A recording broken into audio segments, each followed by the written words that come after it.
Welcome to the Carnivore Cast, the podcast focused on the carnivore diet and lifestyle, with practical advice from successful carnivores, citizen scientists, and top researchers. I'm your host, Scott Meslinski, and I'm here to speak with experts and experienced carnivores to get answers to your biggest and meatiest questions while helping you live your best life as a carnivore. If you enjoy the show, please consider supporting the Carnivore Cast on Patreon. By becoming a patron, you'll help us reach more people and continue to create content on carnivore. There are also exclusive perks available, such as private Q&As, consultations with me, and more. Become a supporter at patreon.com/carnivorecast. Check the episode description for the link. Thank you, and I'll see you there.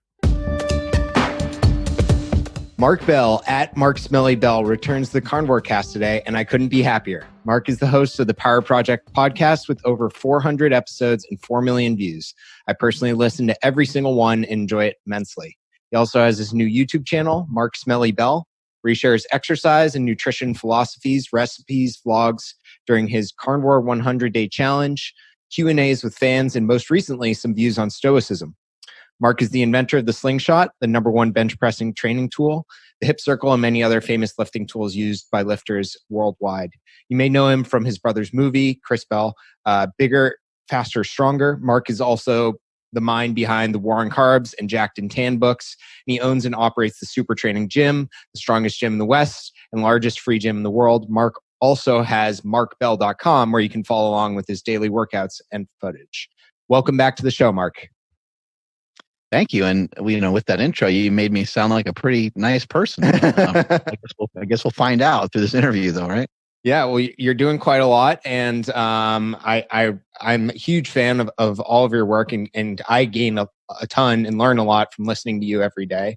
I see you as a role model, and one thing that I've really appreciated is you sharing, you not being afraid to share from a humble place things you're working on and you're learning about. So with that, I'd love to talk to you a little bit about Stoicism. What's got you interested in that, and how do you use it? Part of the whole idea of being the people's coach is I really want to work on being able to help people and to assist people. I personally, I'm very fortunate in the fact that I don't suffer from anxiety or depression. I've never had a suicidal thought in my life. It's really rare for me to even be depressed. It's rare for me to, I'll have anxiety here and there. I think everybody does. I think it's very, very normal, very natural. But I wanted to kind of dive in on a lot of that. And I wanted to also, work on myself and to be able to think about my thoughts more clearly and to really just question, pose a question to myself of like, what good are you doing? What good are you doing in the world? Like, are you on the right track? Like, it seems like you're on the right track, but let's really start to throw some questions out there, and let's really start to see if you are on the right track. And so as I started to dive into just studying all different kinds of stuff about what's within us, what we're capable of, what we're able to do, how we should treat other people, how we should deal with certain situations in our lives. And I recognized a major problem with a lot of friends that I have that are on social media that are very popular. I found it to be kind of unbelievable when many of them told me that they were depressed, they were unhappy with what they were doing, and things of that nature. And I was just like, really, I was blown away by that. But I said to myself, you know what? Whatever is going on with them, I need to make sure that doesn't happen to me. And I want to assist other people to get out of that if they're in it now, or assist people and work on helping people to avoid that pitfall. Because I think there's no greater thing that has more time and more money spent on it than human behavior. I mean, if we didn't have poor human behavior, or maybe poor is not even the word, if we just didn't have human behavior, the way that we behave, we wouldn't need police officers. We wouldn't need, we wouldn't need all these different. I'm not even saying that police officers are bad. I'm fully behind police and all that. But what I will say is that a lot of time and energy, I think, is spent and wasted on human behavior. We look at the medical bill that we get, towards the end of our life for the way that we eat. Eating is just simply a habit, right? Look at the medical expenses and the suffering that could take place due to human behavior. Just with diet, just with human behavior in regards to your diet, you could end up depressed. You could end up really overweight. You can end up with high blood pressure, diabetes, heart disease, cancer, so many of these things. So that's even just one small category of human behavior. Now, what happens when we mistreat people? What happens when we drop a mean comment on somebody else's IG, or they drop a mean one on ours, and we're just not nice to each other? So anyway, I'll fast forward to really just answer the question. But Stoicism was something I stumbled upon several years ago. And when I started to hear the ideas of it, about how we have agency over our emotions. So thoughts are uncontrollable in a way. There's many thoughts that hit you throughout the day that you don't even know where they came from. You're just in the shower, or you're taking a poop and you started thinking about a supplement that you took 5 years ago that you really liked. It just boom, out of nowhere, just hit you. You don't have any idea where it came from.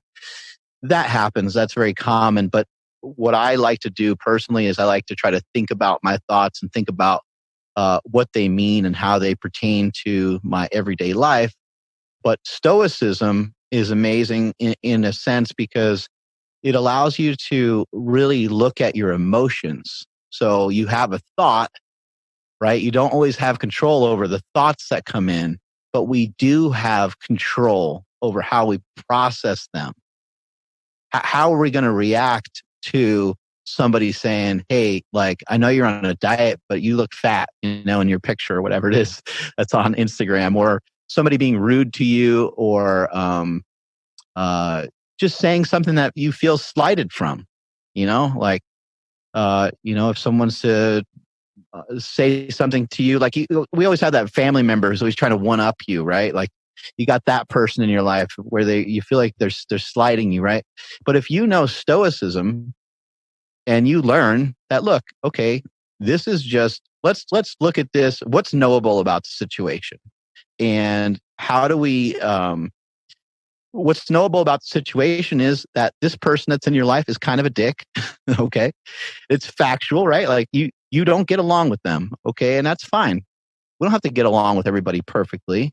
So, going into the situation already, that the conversations aren't always great, but you can work on how you're interpreting what that person is saying to you. And you can also work on how you react and how you respond. And that has been massively helpful to me to allow me to be able to do more. It allows me to spread my wings and really go after a lot of stuff with a lot more speed and veracity than I've ever had before, because I'm not getting stuck. It's called the World Wide Web. A big exclamation point on the web. Like there's no better design to capture something and to kill it than a web. And so you got to make sure you're not getting stuck in that web. I think we get tangled up in it too much. We get stuck in there, and you don't have to necessarily get rid of the stuff. You don't have to necessarily get rid of social media. I think TikTok, I think Instagram, I think Twitter, Facebook, I think YouTube. I think all these things they're awesome. And I'm glad that they're here. I've made a lot of money off of them being here. I've gotten a lot of attention with them being here. I've been able to help and assist a lot of people with these functions that we have. But now we have to really kind of put out a public service announcement on what the fuck are we going to do with these things? Because they can be, proceed with caution. I've been saying this for a while now. I think it's not going to be too long before social media is accompanied by a skull and crossbones, just like a pack of cigarettes. yeah, enjoy the nicotine, enjoy the cigarettes, but hey, there's a danger to it. There's a danger to alcohol, and they have to put information on there all the time about the dangers of it. Maybe social media maybe even gets to a point where there's like an age requirement. I don't know. I don't know what some of the answers are, but I do know that it's a very difficult thing to deal with. I think from an evolutionary standpoint, I think that we were probably only equipped to deal with X amount of people in like a lifetime. Maybe 50, maybe 100. I don't know, maybe even 1,000 if we were part of some sort of culture or some sort of. But like you can't even get around all that much. You would have maybe a horse or something like that. So you wouldn't even see that many people, thousands and thousands of years ago. So I think it's a good thing to think about, put some thought behind it, and maybe just teach people how they can maybe apply something like Stoicism. Every time that you click on Instagram and every time that you go on there, you can use that as practice. You're like, I'm going to use this to strengthen my mind. I'm going to look at Donald Trump's Twitter feed to strengthen myself, because that, and then read all the comments. Like somebody might think, why would anybody ever want to do that? But I'm just saying, like, these might be things that you might pose a question as. Maybe that would be, can you still look at that stuff and not have it damage you? If you can, then you probably worked on some Stoicism. Or maybe you just don't care, but you probably worked on some Stoicism where you're like, okay, well, these are some other people's opinions. I understand that this person's fired up about Black Lives Matter. I understand this person's fired up about COVID. I understand this person's fired up about wearing a mask. I see their point. I see where this guy's coming from. I see where that guy's coming from. It's all just part of human behavior. And people are kind of just letting loose. And it's anyone's post that's on anything, anywhere, any communication is simply a person's interpretation of what's going on. It's their explanation.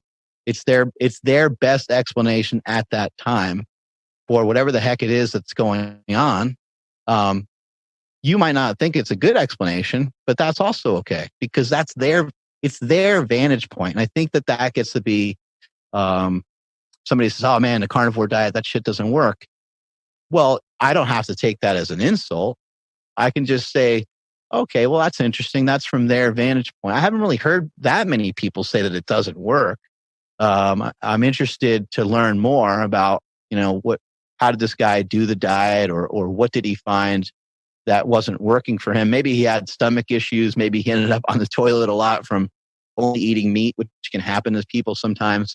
And so you just have to kind of, I think main thing is just think about your thoughts more and think about what's being put out there and why, and don't allow it to damage you, because you don't have to. That's the thing. It doesn't have to become part of your body and make you all angry and disturbed. A lot of people ask me about how to make liver more tasteful and how to cook it or incorporate other organ meats on carnivore. Optimal Carnivore can help you do just that with their grass-fed organ complex. It was created by carnivores for carnivores. They start by sourcing 100% grass-fed organ meats from New Zealand, gently freeze-drying the organs and encapsulating them into convenient bovine gelatin capsules. Just 6 of these capsules a day is the same as eating an ounce of raw organ meat. I personally take these every single day, as does my wife. Even though we both eat liver and other organ meats, our ancestors would have eaten the whole animal, and this unique blend has 9 different organs, including beef liver, brain, thymus, kidney, spleen, etc. And I think it's great to get a daily dose of these organs when you can. So it covers all your bases, whether you're at home or traveling. What's also cool is they plant a tree for every product sold, which helps the environment. So visit www.optimalcarnivore.com/carnivorecast and use the code carnivore10 to receive 10% off your purchase. Thanks, and back to the show. Yeah, I really like that. And I love seeing it as a tool, especially the way you talk about in today's era. So many people are just opening social media and reacting. And like their mind is being controlled by all of these things that they're putting into it, all this content, all this stimulus. And all you have at the end of the day is your thoughts and your version of reality that you create through your own mind, your own reaction, your own thoughts. And Stoicism is really a way to take a step back. It's an ancient ancient philosophy, an ancient tool. But it's so interesting that the Stoics were grappling with the same things that we are. Maybe it's intensified today, but the tools still apply. It's a way to control what you let in. Yeah. I also don't think they intensified. I think that, like the Black Plague and things like that were going on. I think, we're just in a really weird time. But maybe to your point, so my understanding of Stoicism is also is the fact that civilization got to a point where a lot of their needs were met. A lot of their like Maslow's hierarchy of needs were met, right? And I think in that society, they had a time to maybe think and potentially overthink. And I think that's what we're dealing with right now as well, because we have an abundance of so much stuff. There is stuff like flooding us nonstop. That's definitely a little different than maybe what you had before. Because as I mentioned earlier, the interactions with other people, it wasn't just a simple swipe up and scroll through and just let all this stuff kind of demolish your brain or whatever. But it is interesting. And I think that, the Stoics, because they maybe they didn't have anything else to do, right? They didn't have a lot to do. So they had to creatively occupy their mind. And if you think about what we have today, it's not very creative in the way that we occupy our minds. And if you can figure out a way to occupy your mind a little bit better in a more healthy way, maybe a more natural way, I think that you'll feel better. If you're like, oh, I got a little extra time today, what should I do? But if you just click on a bunch of buttons on your phone, like that's not a creative way. Like, what's a creative way? Oh, maybe I should go for a ride on my bike. I used to enjoy going on bike rides. Maybe I'll do that. Oh, maybe I'll go for a walk, or maybe I'll go for a run, or maybe I'll drive over to this place that has a beautiful waterfall or park or something, and go do something that's it's really going to be like entertaining and feel good on you, rather than Instagram is like candy or sex, or it's like something that you think is going to really feel really good. And maybe some of it does feel really good. But then there's the aftermath of it. If you had sex with a different partner and you're, supposed to be loyal to that other partner, those kinds of things. Yeah. Okay. Women look attractive. I'm not blind to it. I've been married for 20 years though. So, how much further do I want to pursue that? How much further do I want to, right? So these are all things that I think I kind of look at Instagram as being a little bit like that. It's tempting. Like, you want to just do it. Everyone else is doing it. It's fun. There's some pleasure in it. It's exciting. It's fun to be up on the memes and stuff. It's fun to be up on what's going on in the world. And you feel like that if you're not part of that, you feel like you're like missing out. You kind of have FOMO. But the weird thing is that if you are part of it, then even though you're being viewed by a lot of people, you somehow become like dehumanized and not viewed at all, because your voice gets shrunken down every time you're a fan of somebody or a follower of somebody. Like if I follow The Rock, like I'm a follower of The Rock and I'm part of his fan base, but I'm not an individual face. There's no possible way to see 3,000, let's just say he had 3,000 followers. No possible way to see 3,000 followers at once, never mind 300 million followers or whatever the number is now, right? So, I just think I enjoy social media. I think it has some great aspects. The only form of social media I have on my phone any longer for me is just Twitter. And as much as I try to say, hey, I want to be kind of up on the news, I still fall into traps on there. So I'm still working on myself. I still got to get better. But Instagram and some of these other things I have partitioned off to my team, because I don't want to be caught up in it. I don't want to be, I wasn't, I'll just admit it, I wasn't strong enough to be part of it all the time. It was, like people that know me and people that have been around me, they know it wasn't like ruining my life, but I could see how it was chipping away slowly. You mentioned the 100-day carnivore challenge, filming that and like, filming all the meals is very intrusive, even though, okay, it's just my phone. It's just a selfie, right?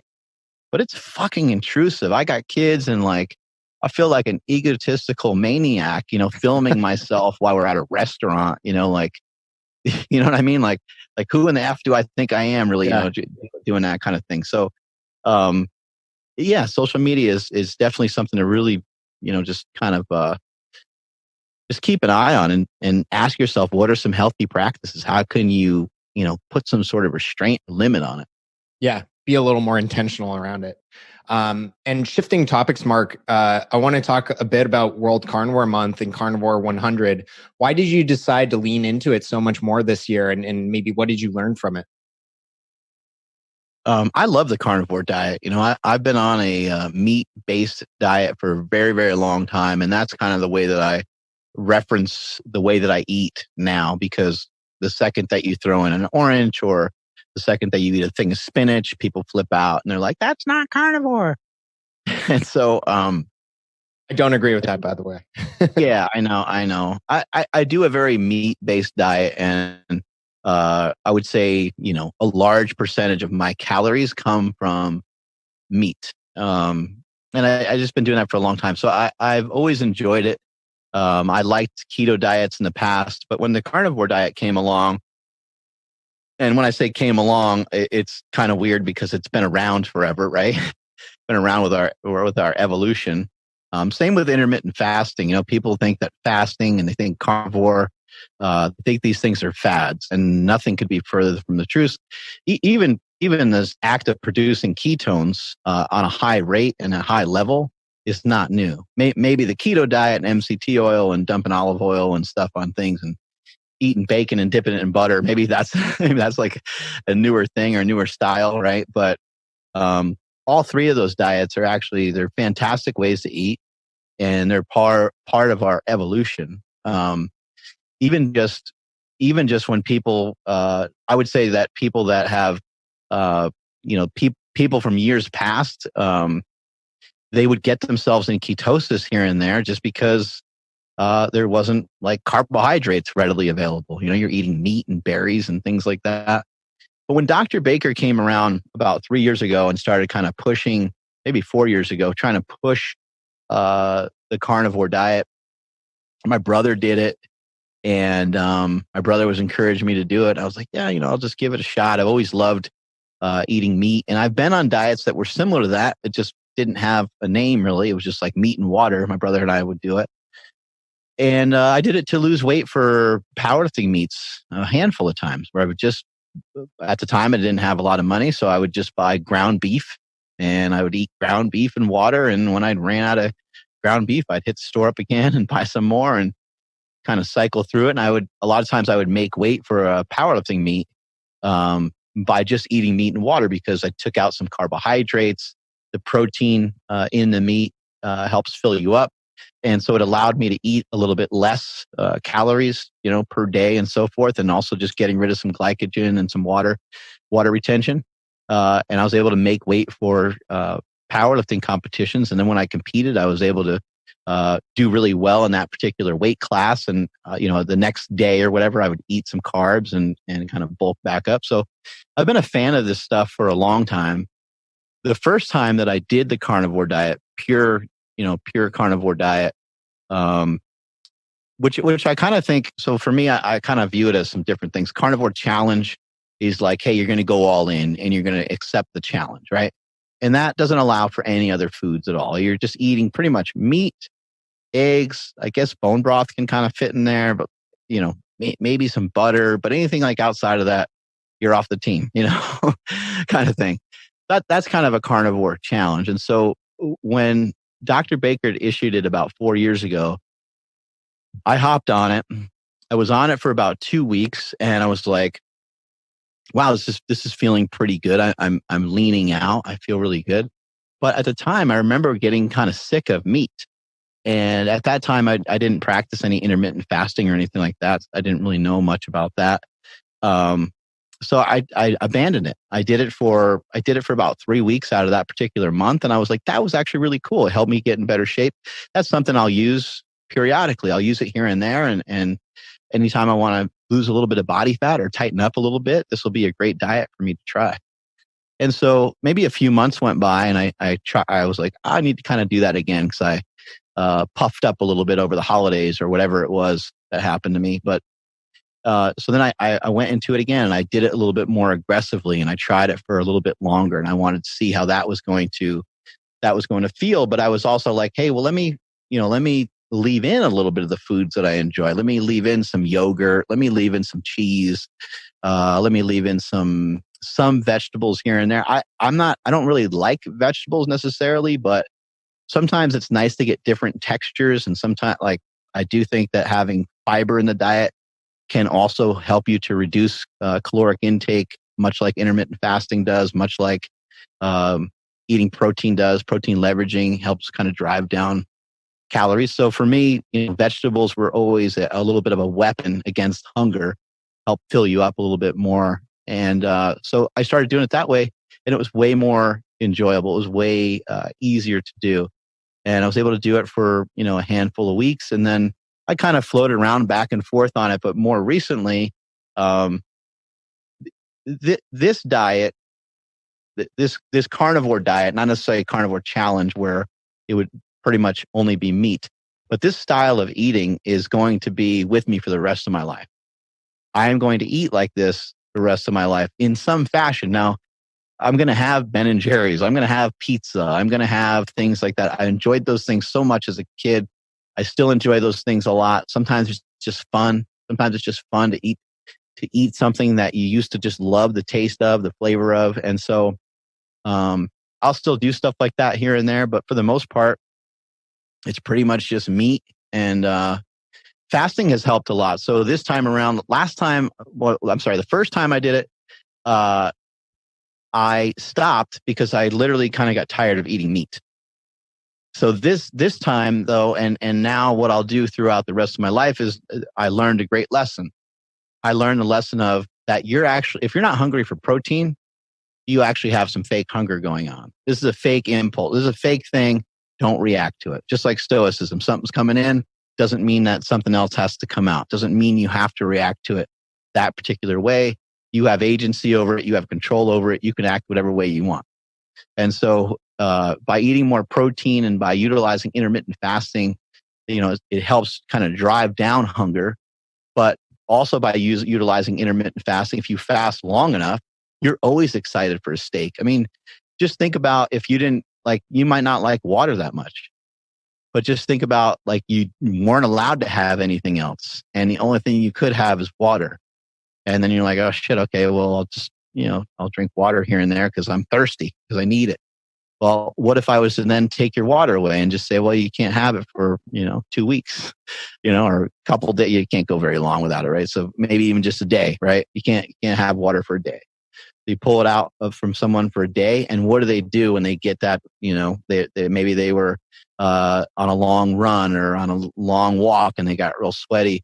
Well, now you're going to dump that water all over your body. You're going to drink it. You're going to really enjoy it. You're going to really love it, right? The thing that you were just, before you were saying you didn't really enjoy it that much. And so fasting, that's one thing I love about bringing in some intermittent fasting. It's like, there's never a moment where you don't desire a steak, and there might be times where you still might be like, oh man, I just saw a dude eating pizza. I would love to eat some pizza. But you can hold yourself together and say, you know what? You got food at home, you got some steak in the fridge, or, you're going to have a great dinner that night and you're going to eat a big steak or whatever it might be. And you can kind of relax because you're like, it's going to taste not only is it going to be nutritious and help me go towards my goals, but it's also going to be something that's going to fill me up and it's going to taste damn good. Yeah, I completely agree. And I'm 100% with you. I think people being dogmatic and saying, if you have one piece of spinach or an orange or an apple, you're kicked out of the carnivore club and you're not a carnivore, and this in-group, out-group just really isn't helping anyone. I think 99% of people out there, if they just ate more animal protein, more protein in general, they'd be way healthier. We wouldn't have the majority of diseases and problems that we have with people's health today. And just like drawing these boxes and making it so black and white just makes it more difficult for people. So, I'm a huge fan of a meat-based diet. I include more foods now than I did before. I'm not strict 100% animal foods only, and I think that's fine. I still think that's a carnivore diet. That's a meat-based diet. You're a hyper carnivore out in the wild, like a lion, is considered an animal that eats 70% or more of their calories from animal foods. They'll pick up some berries, some shrubs here and there if they're hungry, or if they feel like they need a little bit of fiber for digestion. They're very intuitive about it, and that's totally fine as long as you don't have autoimmune issues. Someone like Michaela Peterson may need to be that strict, but most people don't. And Mark, you evolved a little bit after the Carnivore 100. You moved into this PED diet, your performance enhancing diet, where you had small amount of carbs from like rice or potatoes, and maybe some more fruit and leaner meats. And now you're doing more of the protein leveraging. What does your diet kind of look like now? And I heard you talk about sort of weekly and daily goals in terms of fasting, meals, protein feedings, carbs, things like that. How do you kind of structure it? The 100 days of carnivore, it never felt like it was hard or anything like that. But filming all that was quite the pain in the ass. And I actually filmed all of those myself, and I edited all of those, and I put all those up online myself, even though I do have a media team that helps with a lot of stuff that we do here at Slingshot. But I thought it was important that I really documented it and really went through it and showed people kind of exactly what I was doing. And I tried as much as I could to show the different ways that you cook up meat. I mean, you don't have to do anything fancy, but you can if you want. I mean, there's so many different ways of doing it, but I tried to demonstrate some of those different ways and tried to just talk about it openly each day on what worked best and what didn't work best and so forth. But ultimately, I was on the diet for that 100 days. I did the carnivore month. I did the carnivore challenge, did it strict with everybody else. And then towards the end of the month, I was like, you know what? I'm going to encourage people and see if they can go along with me for 100 days. And a lot of people joined in. A lot of people joined in, like they joined in late. They came in, 50 days into it or whatever. But that was great too, because they still ended up doing 50 days of carnivore. They only hopped in on the last couple weeks or last month or something, but it was great exposure. And my whole thing is just like, guys, let's just try it out. If you make it through like 3 days and you're like, this is awful, well, let's talk about it. Let's figure out, maybe you're not drinking enough water. Maybe you're starting getting dehydrated.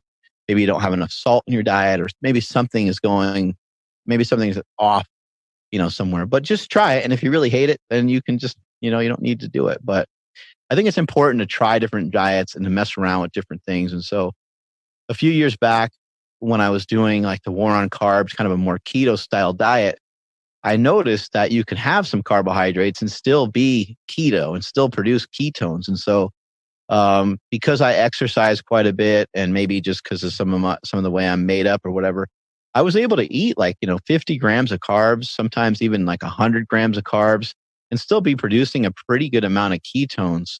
Sometimes I'd be bumped out for a little bit, but I was still producing them. And so I just was like, hey, this is kind of neat. So on training days, I might bump up the amount of carbohydrates that I have on a non-training day, or just if I feel like I just don't need it, I might not eat any carbs at all. And so I'd play around with that. And that's what the PED diet was. It was basically, to kind of influence and have a positive impact on performance, but not so much food and so much extra stuff that it leads to accumulation of body fat. You want production, in the gym, and when it comes to body fat, you want to try to keep that at bay as much as possible. And so that's what I felt that diet was assisting me with, and it was the reason why I moved into it. And I did that for an additional maybe 30, 40 days or so. And then now I'm kind of like halfway between the two again, because Last night, last night I had, let's see, when I got home, I had turkey and I had green beans. And then maybe like 2 hours later, this is how I normally do it. I had egg whites with that as well. I just dumped a bunch of egg whites on there, and I'll talk about the egg whites in a second. But, and then about 2 hours later, I had 2 flat iron steaks and like half of a New York strip, and that's my food for the day. So it sounds like a lot of food in a short period of time, which it kind of is, but that's the way I eat. Oh, and between that, I forgot. In between that, I had an orange, and the reason why I had an orange was because I was like, I have been eating a little bit more carbohydrates here and there. It's kind of sprinkled in the diet. I was just like, dude, you had a hard day. Like you ran in the morning, and then I trained legs, and I was like, yeah, I probably could use it. So I sliced up an orange and ate it. It was freaking delicious.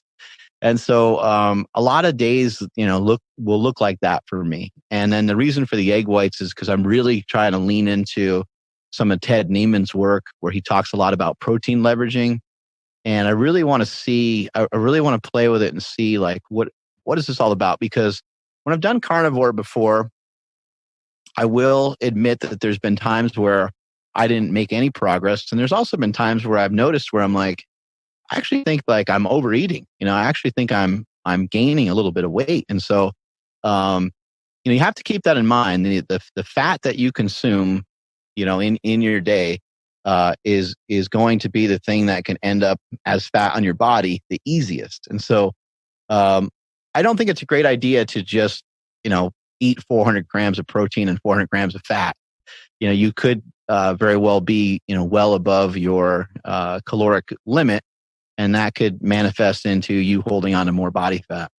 I don't ever count calories. I'm not a fan of it. I don't really like the whole system, to be honest with you. I think it's massively flawed, but it is a measure, and it does give people a representation of, what they're supposed to do and how they're supposed to do it. It does work for a lot of people. So anything that works for people, I'm in favor of. I don't care what diet it is. I don't care if they have to weigh all their food. Like if that works for you, then that's awesome. Like whatever way you have to figure it out to help manage the overall amount of food that you eat, more power to you. And that's all I'm really ever trying to assist people with. And that's why I like talking about intermittent fasting. I like talking about trying to eat more protein, because you can really help a lot of people manage the main thing that interrupts their ability to be on a diet, is hunger and cravings. Those are the two things at hand. Obviously there's habits in there as well.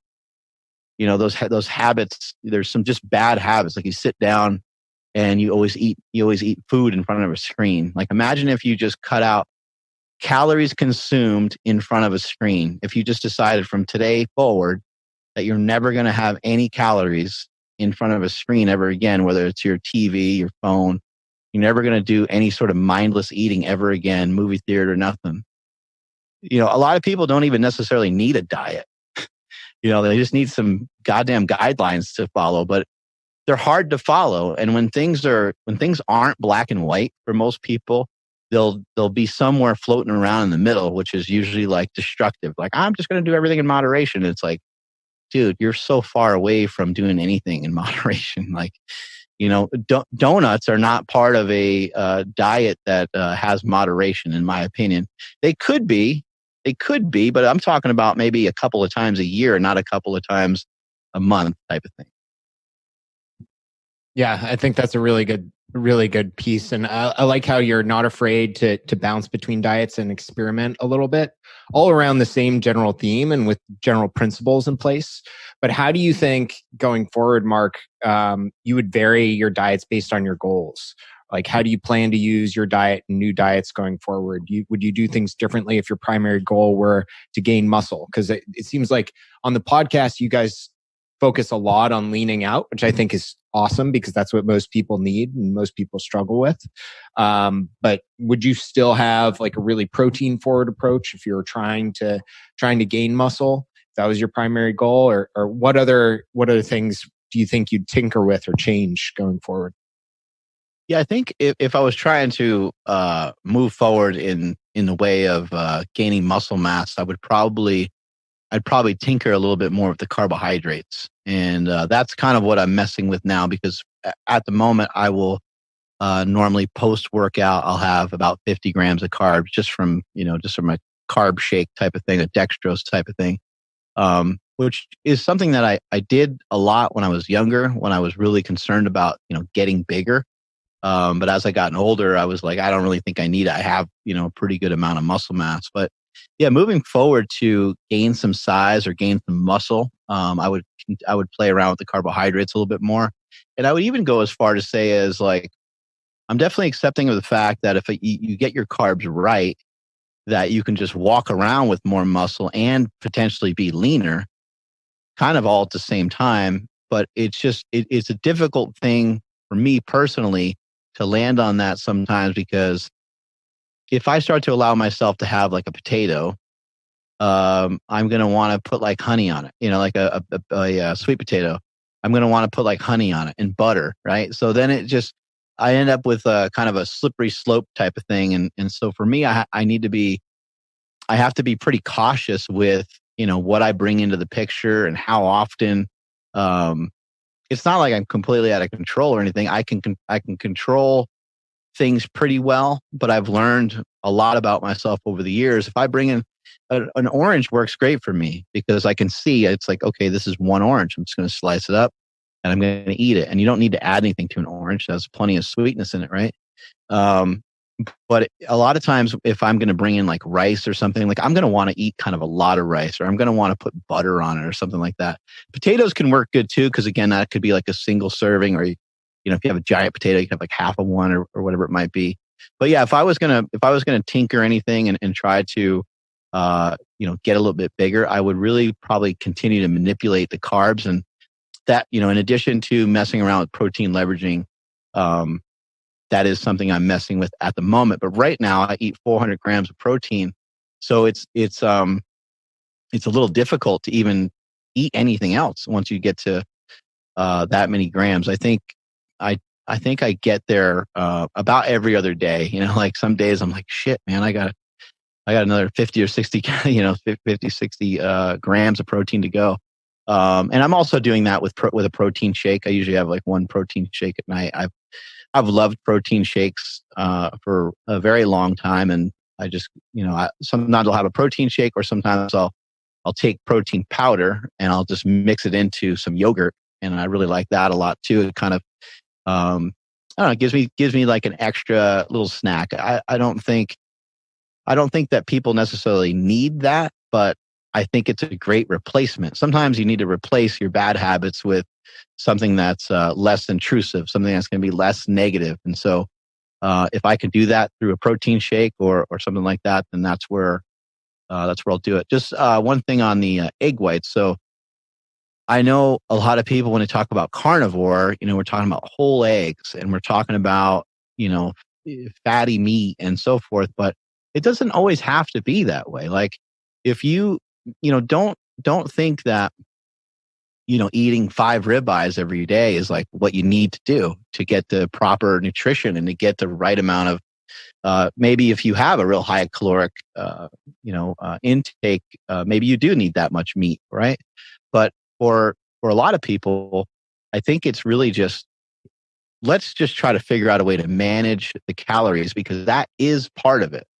Again, I don't like that calories they light stuff on fire and it's in a box and it's like I don't think it's that much comparable to what really happens inside the human body. Like I think if you were to eat a Pop-Tart versus me versus some of your listeners, I think it has a different reaction in almost every single one of us. And I think the scale at which it would be different would be all over the place. We also know that protein probably shouldn't have 4 calories per gram. It should probably be like 1, or maybe it should be 0, because of what it takes to even digest protein in the first place.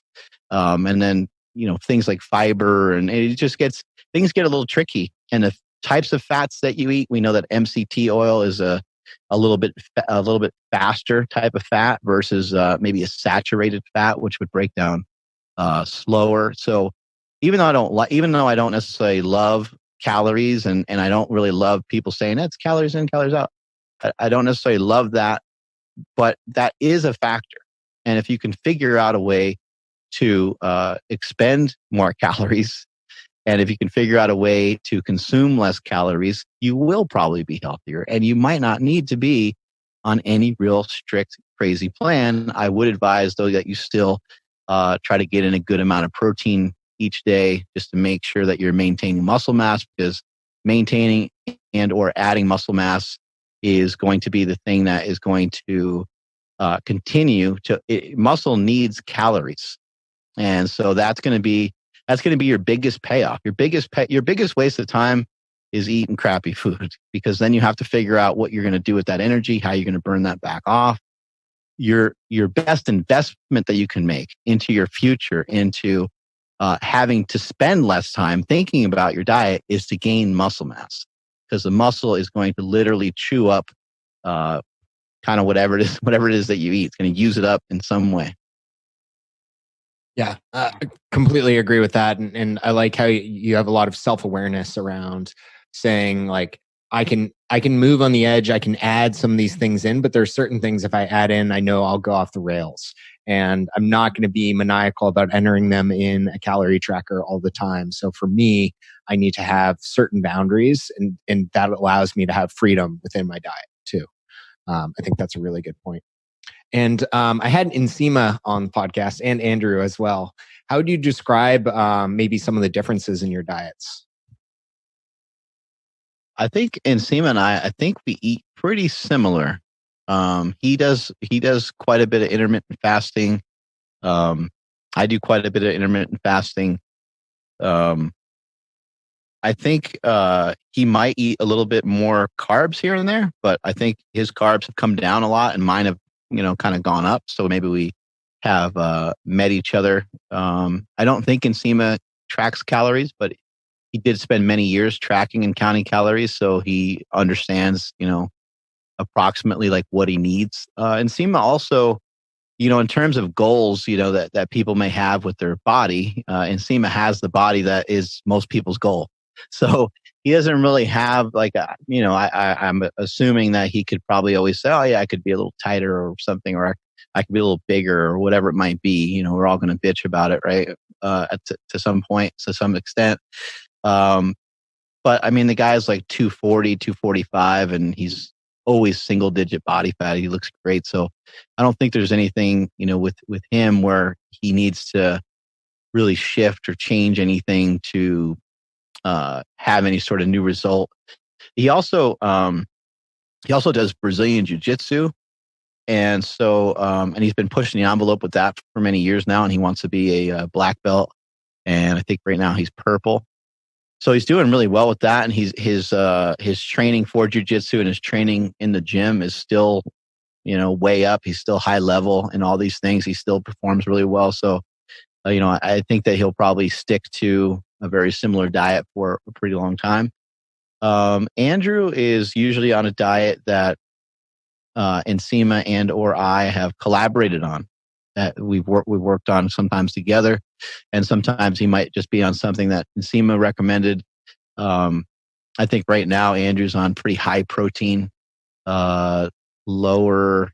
Well, I think he actually more recently took the carbs out, and I think he's actually had kind of like a moderate fat level as well.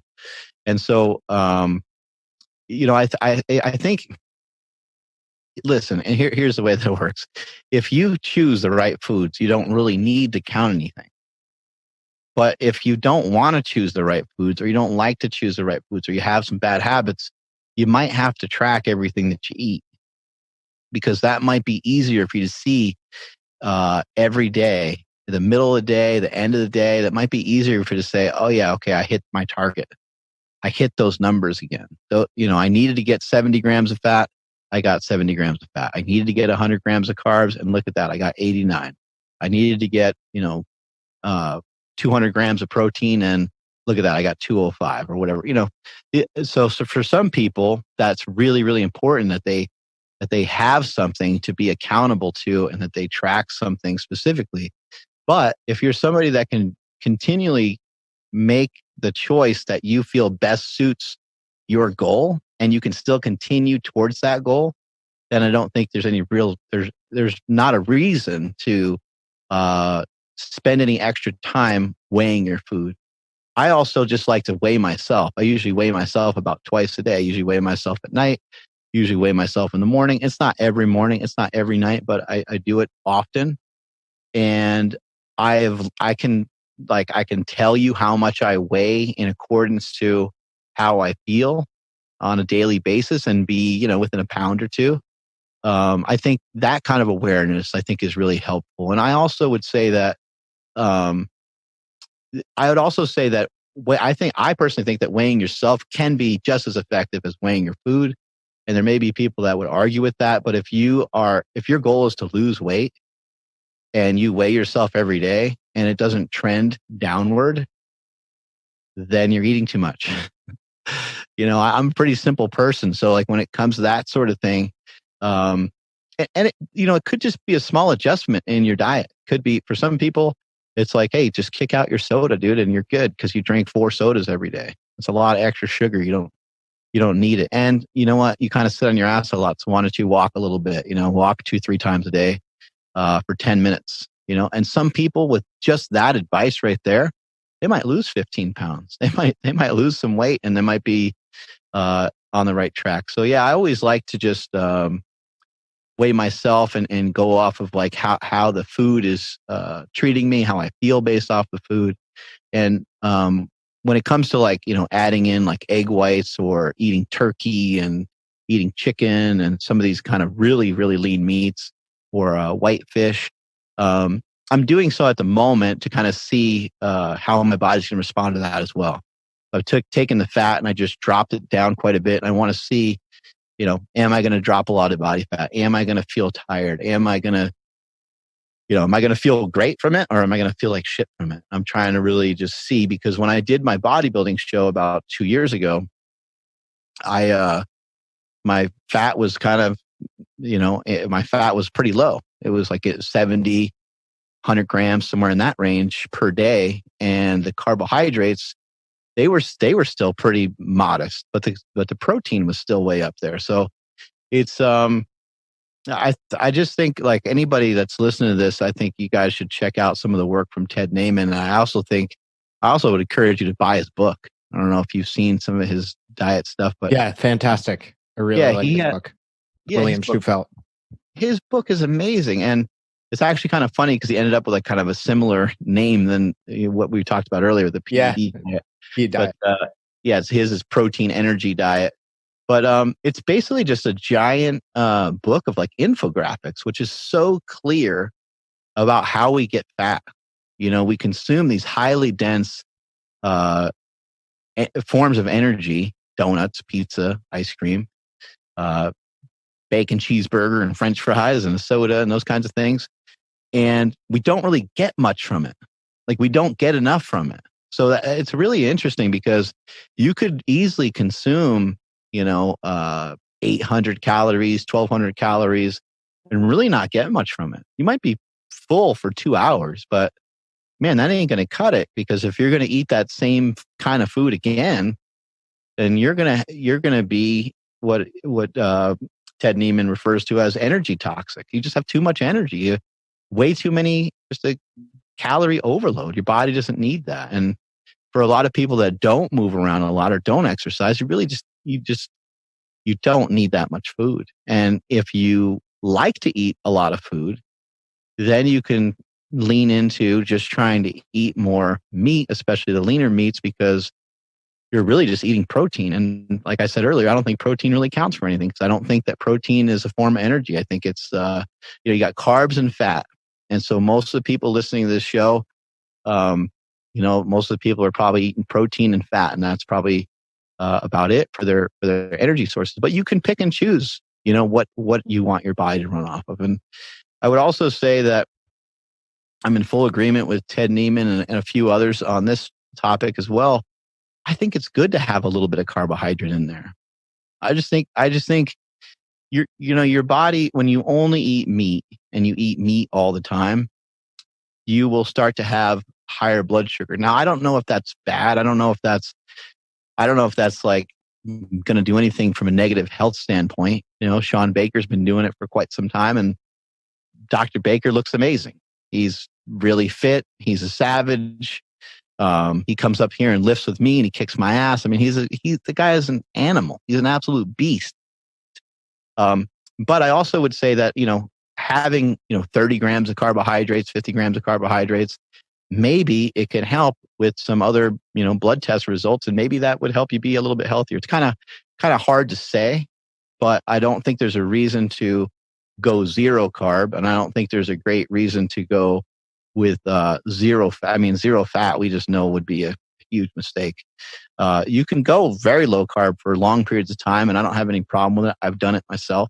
But having done it myself often and having kind of leaned into that as well, I would tell you that there's not really a lot of great reasons for it.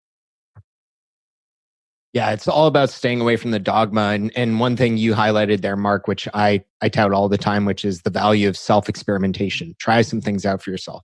Try eating a little more protein, see how you feel. Try eating some carbs one day, see how you feel. If you don't have huge health problems where you would have a massive negative reaction from it, like see what would happen to you. Maybe you feel more full off eating 200 grams of protein, 50 grams of carbs, and 100 grams of fat than you would off 200 grams of protein and 300 grams of fat. Like, who knows? So I think it's important to keep an open mind and try things. Mark, this has been really awesome. One thing I wanted to ask, just to kind of wrap up, is what are some of your goals going forward with the Power Project podcast? What new types of guests you want to have on? And also, can you tell people a little bit about markbell.com and what people can find there as well? I'm super proud of our podcast. It's we're not afraid to talk about any and everything. I mean, we over the last several months, especially. I mean, we've had a guy come on our show and say that the coronavirus was a flat out hoax, and he doesn't believe that one person died from it. Yeah, and that caused a lot of controversy. And we're not trying to just have weird guests on that get people's attention. But that was, to me, that was really important show that we had with Dr. Buttar, because at that time there wasn't really a lot of people really speaking out against it much, and there wasn't really people kind of questioning the knowledge and questioning like hey, where are we going, and how long is this going to go on for, and how okay am I with having, rights stripped away over a period of time, and it posed a lot of great questions, and I'm proud of our team for being part of something like that, because it's kind of dangerous territory nowadays. People can just say you're canceled or whatever. So we've had everyone from Jay Cutler to Ed Cohn to Dr. Buttar to Stan Efferding to Dr. Baker.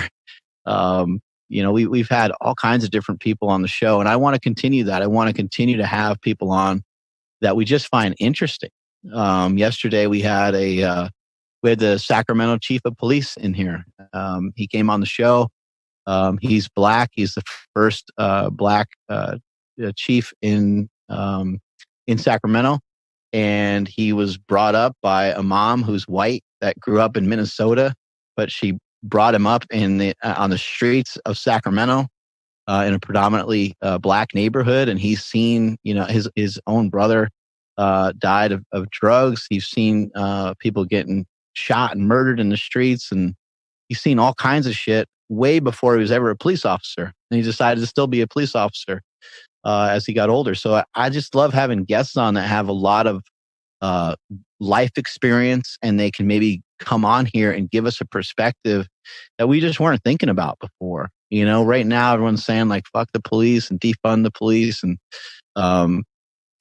hey, look, I understand it, because you see on the news, like, police brutality, it's real, and you see these things. And as a human being, how can you not be sympathetic to these things? But at the same time, hey, maybe there's more to some of these stories that we don't know.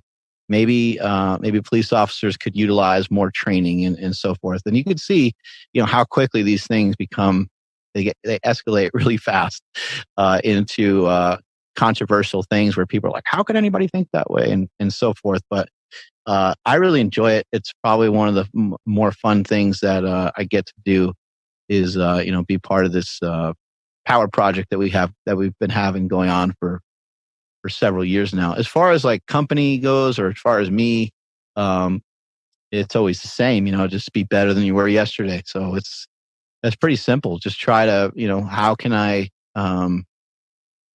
service people better? How can I assist people better to be better in their lives? And by doing that, I think that I'll continue to do better and feel better and all that kind of stuff. Right now, I'm working on a supplement line. I'm really excited about that. We've made some really good stuff. So far, we made a shake that tastes really good, that has beef protein, has egg protein in it, has some whey protein in it, has beef collagen as well. And that's going to be called the steak shake. And so, we're awesome. And we worked on some really good stuff. And what's interesting about it is we got the flavor down. It tastes really good. And it's only after people drink it that I got to break the news to them and tell them, hey, by the way, there's spleen in there, there's liver, there's kidney, there's heart. And so, we did a great job with that. I'm excited about that. It's going to take a while to get that to market, but we have like a pre-workout, intra-workout, sleep formula, and really just, again, like I'm always trying to figure out a way, how can I help assist and make exercise easier or more funnerist? How can I allow it? How can I, bring down the barrier of entry of fitness and just tell people like, hey man, come on, just give it a shot. Just give it a try. Try this diet out. Just try it for a couple of days and see how you like it. See what it does for you. So my goals are mainly, surrounding, participating in a lot of other people's lives. And I think my own life will take care of itself if I continue to do that. That's awesome. You heard it from the people's coach himself. Well, thanks again for your time today, Mark. I think people will get a lot out of this, and highly encourage people to check out your podcast. Like I said, I listen to every episode. I love the YouTube channel. I love all the work you're doing. You're really changing lives and helping a lot of people. So thank you for everything you do. I appreciate it so much. Thank you. Have a good day. Yeah, you too. If you enjoy the show, please consider supporting the Carnivore Cast on Patreon. By becoming a patron, you'll help us reach more people and continue to create content on Carnivore. There are also exclusive perks available, such as private Q&As, consultations with me, and more. Become a supporter at patreon.com/carnivorecast. Check the episode description for the link. Thank you, and I'll see you there. Thank you for listening to this episode of the Carnivore Cast. If you enjoyed this episode, please review on iTunes. It really helps us out. And share it with a friend. What questions would you like answered, or who would you like to hear from in the carnivore or research community? You can find me on Twitter, Instagram, and Facebook at Carnivore Cast, or go to carnivorecast.com. You can also email me at info@carnivorecast.com. I'd love to hear from you. Until next time, keep it carnivore.